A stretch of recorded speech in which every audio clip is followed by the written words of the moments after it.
Katharine Giovanni has a remarkable journey of resilience, surviving stage 3 breast cancer and overcoming the hardships of a turbulent childhood. Her experiences have shaped her deep understanding of forgiveness and personal transformation. She is a three-time award-winning, best-selling author, dynamic speaker, and renowned coach, specializing in forgiveness and transformation. With 12 books to her name, including her latest work, The Ultimate Path to Forgiveness, Unlocking Your Power, she blends humor, heart, and profound wisdom to guide others on their journey toward healing and empowerment. Her refreshingly practical yet deeply transformative approach has made her a sought-after expert in forgiveness, intuition, personal empowerment, and the concierge and hospitality industries. Well, welcome to our show, Catherine. Thanks so much for having me. I appreciate it. Well, let's go right into it. What do we have to learn about forgiving? Well, everybody teaches you that you have to forgive. Your teachers, your parents, everybody tells you this. Okay, how? How? How do you do it? Nobody tells you how. And what if you don't want to? Then what do you do? What if it's unforgivable? Do I still have to do it? So the thing about forgiveness is on a 10 scale, with 10 being unforgivable dumpster fire, and one being the easiest person in the world to forgive, every single one of you, and most likely including you, are thinking of your number 10s. You're thinking of the person who hurt you the absolute most. And quite honestly, that's completely fair. But in my world, you don't have to forgive that unforgivable person because there's a lot of people, places, and things that you can forgive. And I did say places and things, hang with me, that you can forgive before you even get there. So in my system, which is a step-by-step system, I'm going to have you start at the beginning and work your way up. And we'll go over what my system is in a few minutes. Yes, tell us what are the most common misconceptions about forgiving? Just because I forgive you doesn't mean I want a relationship with you. I That's a probably don't. that's a I good one. probably don't. Yeah. Forgiveness doesn't necessarily mean repair. Just because I forgive you doesn't mean I'm going to reach out and talk to you and I have to do it in person. You don't. You do it in my world, you do it in the privacy of your own home. Nobody has to know. And here's the biggest one that trips absolutely everybody up. And I think it stems from our childhood when we're in kindergarten and the teacher says, now go forgive each other and go play, which is wrong. So just because I forgive you doesn't mean all of a sudden I'm giving in. It doesn't mean I'm giving you a pass. It doesn't mean that all of a sudden I'm saying, okay, you were right and I was wrong. Absolutely 100% no. If you are still wrong, you're still going to probably have to make amends and atone for whatever it was you did. What it means is simply, I want you out of my head. That's it. Mhm. I want you out of my head. I want to stop thinking about you. I want to stop dreaming about you. I don't want to walk into a bake shop and all of a sudden smell something and now I'm thinking about you. I want it over. I want to live my life again. That's what forgiveness means. It's selfish. You do it for you. You don't do it for them. You do it for you because you want them out of your head. Mhm. I know so many people who are carrying this burden with them for decades in some cases. Decades. Often Hmm. a breakup in the family system with a Right? sibling, a parent, big one, one parent, or with a spouse, Families ex-spouse. really mess you up, right? I Yeah, mean, they yeah. mess you up. It's you're not going to get if you I'm going to have you sit down and I'm going to have you write a list and I actually want you to write it on a pen and paper. I don't really want you to use your phone. If you're young, I know you're going to want to use your phone, but there have been hundreds and hundreds of studies done that something magical happens when it goes from your brain and you actually physically write it on a piece of paper. And I want you to write down the list of everybody you think you need to forgive. No judgments. I just want you to write the list, write from your gut. And if a name comes down, if you write a name down and you have no idea why you wrote the name down, no judgments. Leave it there. Label it a one, whatever. Then I want you to take that list and I want you to rank them from 1 to 10.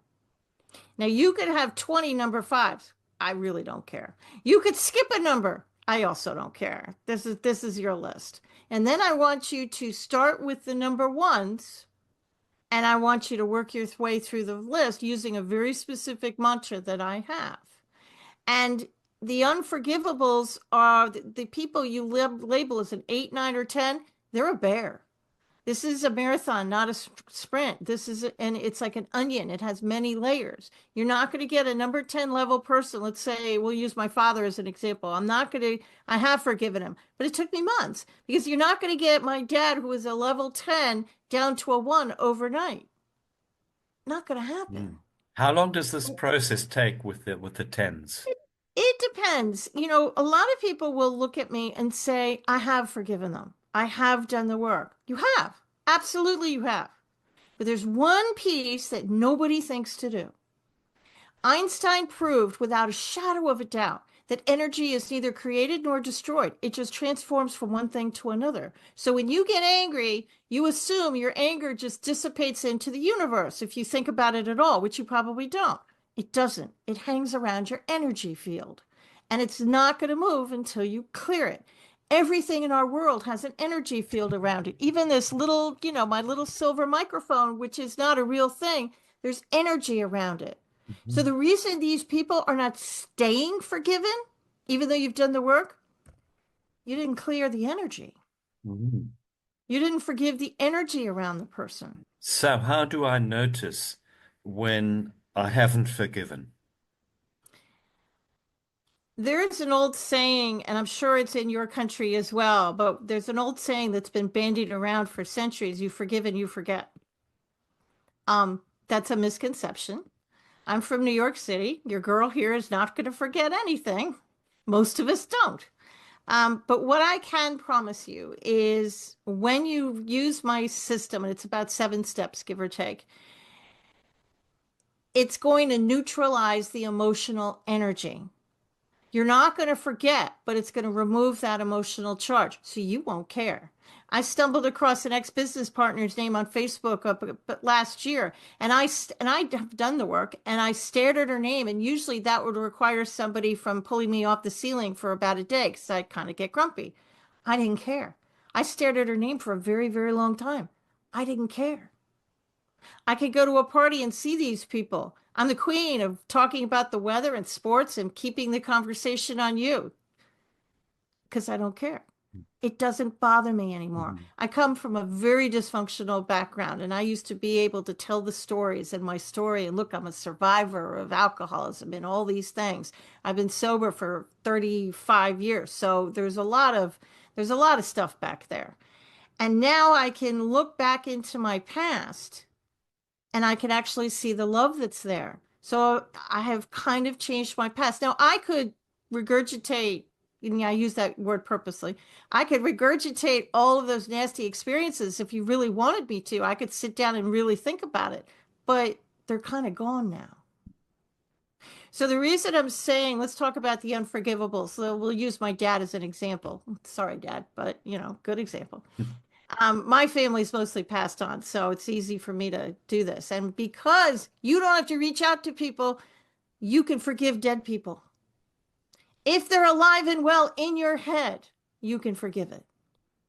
So it doesn't matter if your parents are passed and you didn't get closure, you still can get closure. You can still forgive them. You can still be free.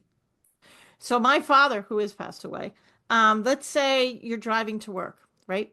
And it's a normal everyday day. And this today, for some reason, there was traffic in your usual route, so you take some back roads, and the back roads take you by your old school, and you were bullied in that school, right? So you get to work, and you're kind of grumpy, but you're not sure why. Well, because the brain is a beautiful thing, and there's a movie playing in the back of your head, and you don't even know it's there, and you're conducting your life. But the movie, it's always back there, and it's always.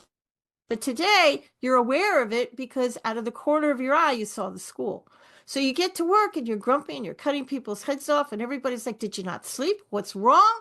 You're like, "Nothing's wrong. I had a perfectly fine morning." You have no idea why. It's because you saw the school. The emotional charge was there. So let's say you're not ready to forgive the bully who bullied you. You could forgive the energy around the bully. You can forgive the school, the energy around the school. You can forgive the table, the desk, the chair. You could forgive, I forgave 1974.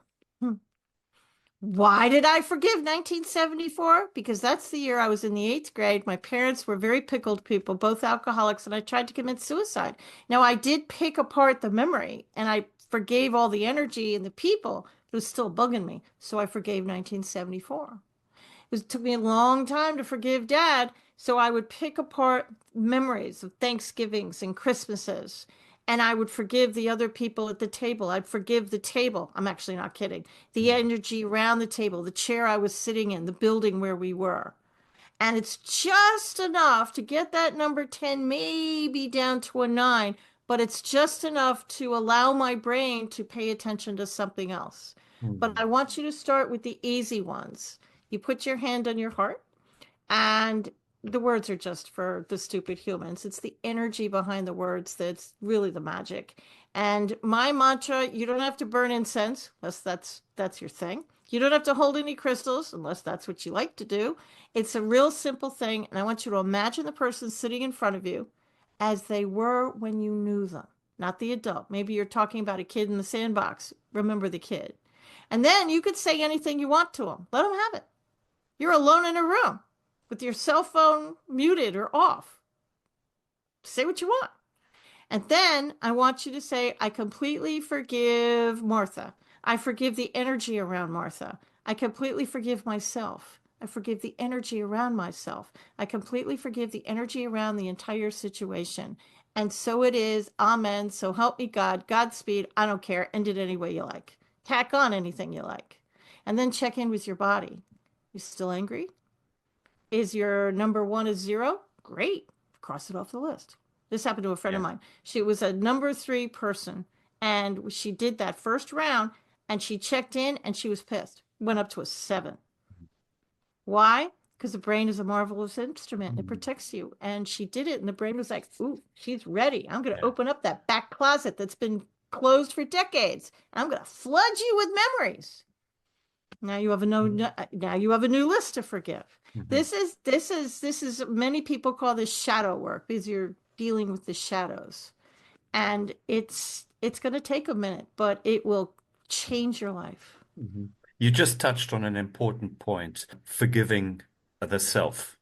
There's a lot of shame surrounding the unwillingness to forgive the self. This is the first book of 3. My second book, which I'm actually writing right now, is How to Forgive Yourself. And one of the things I did to forgive my own self is I took my principles from forgiving the unforgivable, and quite often you are your own unforgivable because there's something back there that you can't forgive yourself for. So I want you to pick apart the memory. I want you to look back at your childhood and maybe start with your teenage self, and I want you to pick apart the memories. And if you can't forgive yourself for whatever it was, forgive the energy around yourself and forgive other pieces of the memory. So maybe you hurt your mom somehow and you shoved her and she broke her coccyx bone. Oddly specific, isn't it? That was not my memory. It was a family member. Oddly specific. And so you can't forgive yourself for that, but you can forgive the energy. You can forgive the energy around the mother. You can forgive the energy of the building. You can forgive the energy around yourself. And then maybe you get that 10 down to a 9. And maybe you pull apart some other people in that within your that decade. And then you move to your 20 something year old self and you pull apart memories there. It's going to take a while, but you pick at the memory. If you can't forgive yourself, forgive other things in the memory. Mhm. This is such important work, Catherine, because I live here on the island of Mallorca, and a lot of people move locations. They move to a different country, believing that if I move away, my problem will go away, forgetting the self-work. And then after a time, they notice, look, you can't just suppress that shadow. You got to deal with it. And I certainly think that a lot of our problems in the world today, the grievance culture, is exactly because of that. It is. Let me give you an example. If you're listening to this podcast, hop over to the video and watch this for a little bit, if I can do this. This is why you forgive. This purple coffee cup is anger. Don't look at my body language. Maybe if I can keep it in the camera. There we go. Look at my body language. I can keep my anger manageable. Look, I've got another arm to use. Mm. I'm in a session with you. I'm looking at you saying, I can manage my anger. This is easy. I don't know what you're talking about. I can do this because, of course, you can. But the longer you hold on to it, humans irritate other humans. So you're going to keep putting more anger in the cup. So if you don't lose anger, eventually I'm going to use two hands to hold up the cup. Well, it hasn't stopped my life exactly, but it's starting to creep into my conversations. If I still continue to hold on to all of my anger, now I'm holding it in front of my face. My life has stopped. I'm missing opportunities. Money making opportunities are passing me by. Health. There might be a trial that might cure my cancer. I might find that my dream significant other just walked into the room. Well, I'm not paying attention because all I'm focused on is the anger and I'm talking about it and I'm telling the stories and nobody wants to be around me because I'm negative all the time and probably sick. So forgiveness is going to allow you, when you first forgive the ones, the twos, and the threes, it's going to allow it to go back right here to the side. It's now my life is opened up again. I haven't forgiven the unforgivable, but I've started to forgive and look at my body language. And eventually, if you stay with it, you're going to be able to put it down. Now, I Mm. got worksheets and all that kind of stuff in the book, but I do want you to do this at night Mhm. Um, because your body heals itself at night mhm, and you're going to be tired. mm. 100%. Yeah. You're going to be tired. Most people, when they do this work, are exhausted. Mhm. Some people, this is one of those cases of do as I say, not as I did. When I first did this exercise, I do my own work. And I wrote down a list of maybe it had to be 50 people. I was very angry. And so I thought this is going to be great. I'm going to be like a phoenix rising from the ashes. I'm a little bit of an overachiever. And I thought I'm just going to forgive everybody all in one shot. And I'm going to wake up tomorrow. It's going to be brilliant. Yeah, it didn't work out that way. I did forgive many people on the list, but I actually spent the next 3 days in bed with what everybody thought was the stomach flu. It was not the stomach flu. It was actually my body trying to get rid of decades of anger. There was a study done in Japan called the Japanese Water Study. And what the guy did, and you can Google it, it's a guy named Matsumoto, something like that. Emoto. Yeah. Yeah. That's it. Yeah. So what he did is he took several containers of water and all he did was talk to them. He spoke beautiful words to one of them, spoke love, how much he loved it, and how beautiful it was. And the other container, he spoke hate and negativity and said the nastiest thing. Then he throws the water and he put it under a microscope. The water he spoke love to had these beautiful crystal formations. The water he spoke hate to had these nasty black and brown malformations. Why am I telling you this? The human body is 95% water. So when your self talk is bad, when everybody says anger is toxic, this is the how. Because you're angry, what do you think you're doing to the water cells within your own body? Mm. There's several studies about this that anger, toxic emotions Yeah, affect your whole heart circulatory system, everything. your metabolism, basically everything, your immune system. What's the water cells? Yeah. Yeah. The water is going everywhere. And they've Mm. tried to replicate that study dozens of times, and everybody keeps getting the exact same results that he Mhm. did. Mhm. Let's delve more into your latest book, The Ultimate Path to Forgiveness. You Mhm. called it the ultimate path and Yes. unlocking your power. We've touched on some of the issues, but let's go to some of the key points in your latest book, your key takeaways. My key takeaway is forgiveness is possible for everybody. I know you've got unforgivable things. And what I think is unforgivable, you might think is completely forgivable. You might be really angry at your mother and she did something unforgivable, and your sibling is looking at you going, "Are you crazy? That you can forgive that. I didn't see it that way." You could grow up in the same house and have two different experiences. With all due respect to your sibling, I don't care. I care about you. And if you think it's unforgivable, then it's unforgivable. And I legitimately think there are unforgivable things in this world. You are not one of them. You are forgivable. And so by taking this in piecemeal, you can have your life back. I understand that you don't want to go back to your childhood or you don't want to go back to the last decade because there's something back there that you're carrying with you like an anvil. It's just so heavy. I get it. But I'm asking you to go back once or twice more so you can clear it completely. So you never have to go back there again. Can you change your past? You really actually you can because you're going to remove the emotional charge from the bad memories. So they are cleared. So now when you look back at that past, you'll see the love that was there instead of the hate and the anger. And if there was no love there because you had a really, really, really bad past, well, then you're just going to see neutrality and you're just going to say, well, it was what it was, and you're not going to care. That's freedom right there. That's freedom. But remember, the number one thing that trips absolutely everybody up is just because I forgive you doesn't mean you were right. Everybody thinks that, and it's absolutely wrong. Just because I'm the prisoner. You're forgiving for you, not them. I know from Christianity. I come from a Christian household. You show the other cheek, and as you mentioned earlier, you're told by the pastor, by the teacher, well, you go to that bully and go and forgive him. It's not as easy as that. You can't forgive the person, but you can forgive the action. And you don't have to reach out to the bully. You don't have to Yeah. call them. You don't have to call these people. I've been sober for 35 years. I went through AA and all those kinds of things years and years ago. And there's a fourth step, and you're supposed to make amends and you're supposed to reach out to these people.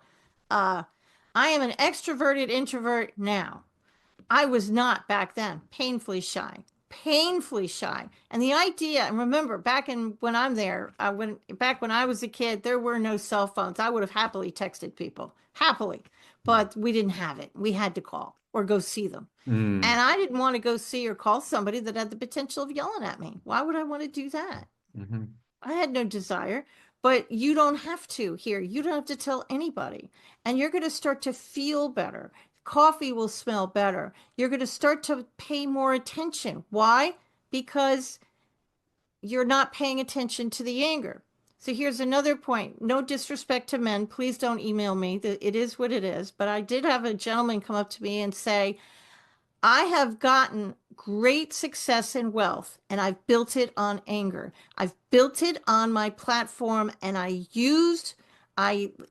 how did he word it? I leveraged what happened to me and I turned it into this multi-million dollar business. Okay, let's talk about that. Sure. Okay. You have a choice of two trains, the local or the express. The local will get you there. 100%. The local will get you there. But you're going to stop at every single solitary stop. It's like getting into an elevator and some punk kid has pressed every button between 0 and 72. And you have to stop at every single floor. We've all been in elevators like Mm. that. And by the time you get to the top, you're like a puddle. You're just finished. You can get there, but you're going to bleed. It's going to be rough. Wouldn't you rather take the express and just get there? You can get twice as far and twice as fast on a bed of happiness and joy and love than you can with anger. You can get there with anger, but Yeah. that's the hard way. Well, I can certainly relate because if I'm in anger or in a toxic emotion, I make really bad decisions. You do. Yeah. And it cuts off your intuition. You can't, everybody's got that little bird. It's another book I wrote because of course I did. But it's the little bird in your shoulder. Everybody has it. Everybody, not just me. Everybody has it. But if you're angry, it's going to act like a lead shield and you're not going to be able to hear your gut. Hmm. It's Oh, going to mhm, literally turn it off because mhm. you're so inner focused on the anger, you're not going to be able to pay attention to the world around you and the people that are trying to help you because you're just not going to see them. Give us an example of a positive mantra that you can use as a self-talk to forgive.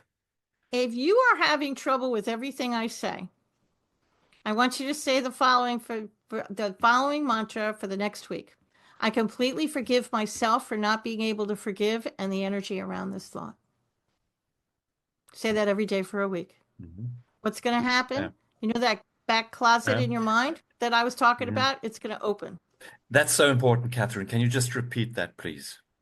I completely forgive myself for not being able to forgive and the energy around this thought every day before you go to bed for a week. And that's going to get the party started. And then I have people saying, well, I don't have anybody to forgive. I can't tell you how many people tell me that. Okay, Yeah, let's talk about yeah, that too. yeah. Do you enjoy sports? Okay. Did your team lose last week? They did? Forgive the team. Do you watch the news? Pick anything on the news. Anything, absolutely. Anything on the news. And you can forgive it. You can forgive politicians, dare I say. We won't go there. Yeah. No. You can forgive the war in the Middle East. What's it going to do for the war in the Middle East? Absolutely nothing. But it's going to be brilliant for you because it's going to start to remove your anger. You can forgive anything. Absolutely everything is forgivable. Everything. I And have. I mean it when I say Mm, you can forgive it. I forgave my childhood home and the energy around the childhood home. Why? Because I had bad memories attached to it. Now I could see a picture of that home. It doesn't bother me at all. Not even a mm, little bit.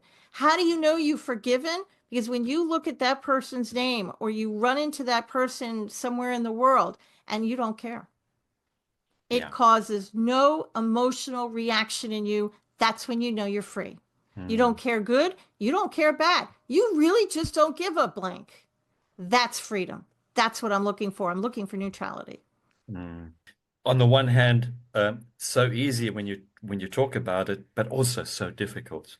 It's Uh, really, really, really hard. And that, at the end of the day, my friend, is why I want you to start with the easy ones. Because the easy ones, they're easy. I started with a very easy, this is a true story.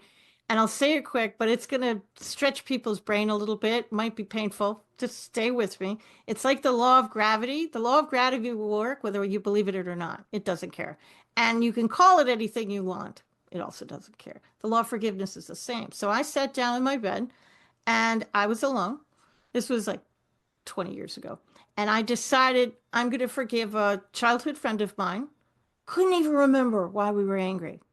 Really easy. You could forgive that person. You could forgive the person that cut you off on the road yesterday. You could forgive the person who stole your parking space or your sandwich. You could forgive these people. I could forgive her. It happened decades ago.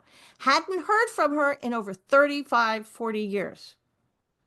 So I sat down and I imagined that she was standing in front of me as the kid I knew. And I really didn't have anything to say to her. So I just put my hand in my heart and I said, I completely forgive Martha. I forgive the energy around Martha, forgive myself, the energy around myself. I forgive the energy around the whole situation. And then I imagined that she walked out of the room. I actually originally imagined she walked out the window, and I thought I'm a writer, so I'm making her plummet to her death out of a window. I had to actually. I'm a writer, so it was kind of literal for me. I had to imagine that she walked out the door, yeah, and that was probably around 11 in the morning. 2 hours later, she calls me up on the phone. Now, I'm a concierge trainer by trade. I train, I used to, I retired from it, but customer service and concierge. So my training kicked in virtually immediately because my jaw dropped to the floor. I was so stunned that she would call me on today of all days. So we made the right noises and said the right words and we reminisced and did what people do. But I couldn't stand it. And I said, after all these years, why did you call me today? She said, you know, it was the damnedest thing. 2 hours ago, which was exactly when I was saying my mantra, a figurine you gave me in school flew off my shelf, landed in the middle of my floor, and I saw it and decided I should give you a call. She was 700 miles away. So if the law of forgiveness has the power to move a figurine off a shelf 700 miles away for a level 1 person, what do you think it's going to do to the higher numbers? What do you think it's going to do to your body, the water cells? What do you think the energy is going to do to your life? wow, wow, Powerful, powerful, powerful stuff. what a powerful story. True story.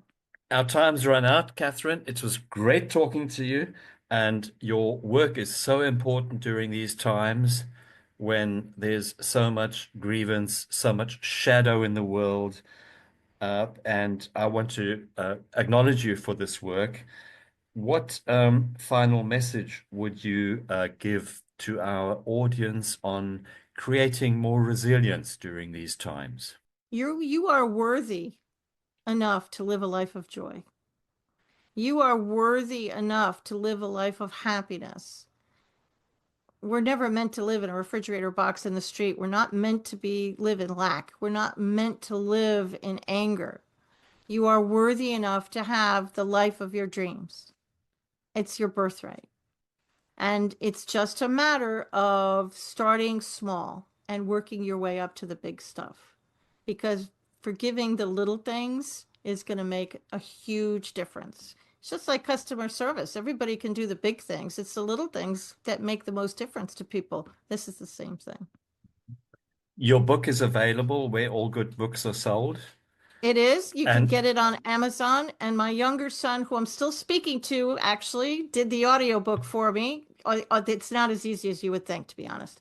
But the audiobook, the paperback, and the ebook are all available. And you could go to Amazon or you can go to my website, which is katharinegiovanni.com. And thanks to my mother, Catherine spelled a little weird. Thanks, Mom.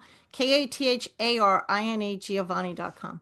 okay, and we'll post those links in the show notes below. Yes. It was great talking to you, Catherine. Thank you so much.